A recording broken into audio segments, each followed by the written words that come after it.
Hey, it's Boomstick Alex, and I just put together some of my favorite games from 2022 so far that maybe you haven't gotten around to yet, or maybe never even heard of. Or maybe you're a little bit too similar to myself and have played them all. I have 4 main hidden gems you gotta check out, and 7 bonus honorable mentions at the very end, so stick around. First up, if you're looking for a cinematic, episodic, narrative-driven walking simulator experience, well, Nightmare Reaper is not that game. This launched its full version in 2022 and is one of the best shooter roguelites since Gunfire Reborn, in my opinion, of course. There's over 80 different guns, various weapon modifiers that can alter how they shoot, a very unique upgrade system, and enough bloody chunks to fill up a community pool. Some of the weapons you'll be finding are just plain over the top in the best ways. One run, I got a staff with a unique modifier on it which made it lob tons of gigantic metal balls everywhere. Who needs to really see where they're aiming, am I right? Then I found something that made me wish there was a real-life lawn tool add-on you could actually go buy, a chainsaw with a grappling hook. As you progress through Nightmare Reaper's procedural dungeons, you'll find retro game cartridges, which function as the skill tree unlocks that persist between runs. However, each one is an entire different micro game all in itself. One is like a big homage to Mario 3, with platforming levels you'll need to complete to earn the upgrade you just put your money into. Another is pretty much Pokemon, with creature capturing, turn-based combat, and leveling mechanics all to itself.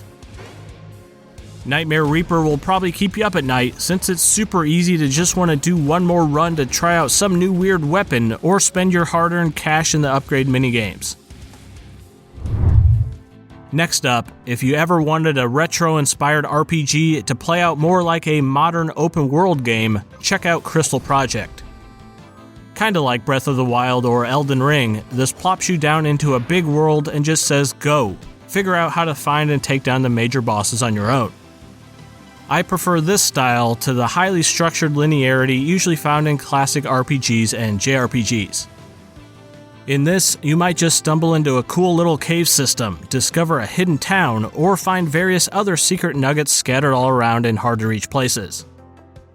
This has more 3D platforming than you might initially assume, which helps to make the exploration feel more open and spark that feeling of curiosity. When you manage to find and take down one of the main bosses, you unlock brand new job classes to use. You can change out any of your party members' classes at a saved spot, and even dual class to build out some unique job synergies. Combat is the traditional turn-based style, and it does get much more robust the longer you play, and the further you dive into the skill trees. Crystal Project is only on PC right now, but I do think console gamers would really appreciate the open exploration, RPG elements, and job system, so hopefully it happens to make its way over there eventually. I've tried a few of the Atelier games before, but none fully clicked for me until I played the latest entry, Atelier Sophie 2, The Alchemist of the Mysterious Dream. If you're a fan of this somewhat niche series, you probably already played this, but for the general population, know that this is a solid traditional JRPG that just so happens to also have a great crafting system tying it all together. Exploration feels somewhat more like a farming game, with your main incentive being to gather a colossal amount of materials into your awkwardly impressive pockets, with the other half being periodic turn-based battles. Both exploration and combat use a cool weather modification system that lets you navigate to different areas depending on the effect, or during a fight, let you disable certain enemy attacks, but they can change the weather effects on you as well. The combat system plays out pretty snappy, and although you might assume it's all just a total cakewalk from the whimsical look of the game, sometimes you will find yourself in quite challenging higher level fights, where you must carefully use your skills to exploit the enemy, call in backup party members to shift the flow of battle, or put your meticulously crafted items to full use. The new alchemy system tweaks are a big standout for me, since the older entries never quite hooked me in the way I thought they should, but that's luckily not the case here. I got full-on addicted to churning out powerful curatives, awkwardly tight armors, and highly illegal explosives. Each ingredient you choose to put into the creation of an item comes with different elemental nodes in various shapes and sizes. You get bonuses for placing elemental types on certain corresponding tiles, and for linking together the glowing sections of them in a chain. Some of your Tetris and Puyo Puyo skills will come into play here. Depending on what weird stuff you threw in that cauldron, it will increase the quality of the item and unlock different stacking effects. If you like RPGs and JRPGs but never tried any of the Atelier games before, this is the one you want to jump in with, and luckily it also quickly recaps the straightforward story from the first game. This next one is dental themed. I know that's a big selling point for you, but really, Cavity Busters is a great weird roguelite. It left out of early access this year and is somewhat similar to The Binding of Isaac. Your main weapon is firing teeth, which can be enhanced with all kinds of different properties that can synergize together. Dodging has multiple uses, like if you evade through a yellow projectile, it'll actually deflect it back at the enemy, or you can dodge into a wall to initiate a slimy wall run.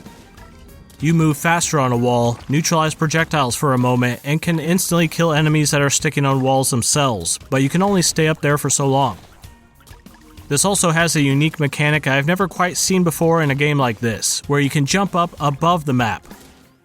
When you're up there, you can stomp on enemies that are flashing for some extra damage, or use it as an alternate way to avoid getting hit. Some of the upgrades you'll be finding during a run will increase the overall difficulty if you choose to not pick them up. This item increases my damage, but also fires hazardous bullets back at myself every time I shoot. If I would have chosen to not pick up that risky item, it would have been consumed by the dungeon, and all enemy and boss HP would have been increased for the remainder of my run.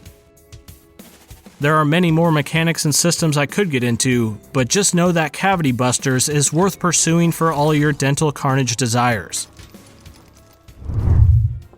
Those were the main games I put the most time into that I wanted to highlight here today, but now for a few honorable mentions that are worth checking out as well.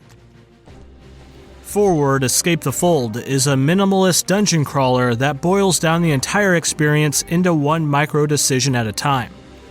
No filler, no time wasting, just enemies, gold, bosses, and upgrades. Decide the best way to navigate through them all and survive a run. Then Nobody Saves the World, which is an action RPG with a big focus on building out a huge roster of different classes and synergizing their abilities together. Pretty much video game comfort food incarnate. Next is Strange Horticulture, which is a unique little shop management game with a mystery twist to it. You find various plants and mushrooms and must use deductive reasoning to figure out what is what so you can better satisfy your unorthodox customers' needs. Then we have Warm Snow, which is an action roguelite similar to Hades, but with an even higher kill count. I did an entire video on this, so go check that out if you want to see more. Core Keeper is one parts farming game, one parts base builder, one parts boss slayer, and many parts digging. Best played in co-op in my opinion, this is one we'll probably really see expanded upon as it develops. Then there's Rise of the Third Power, which is a classic RPG, JRPG style adventure. I particularly enjoyed the combat system in this one, and it's worth a go. Then last we have Tunic, which is a classic Zelda-inspired adventure where you play as a little fox dude. Outside of its pretty chill and cozy style, it actually has a surprising challenge to it. And that wraps up pretty much all of the hidden gems I had for you. Let me know which ones you happen to pick up and what you think of them. Also, make sure to let me know if you want to see another of these videos later in the year. Thanks for checking this out today. Hopefully you found some cool games. I'm Alex, and I'll see you again real soon.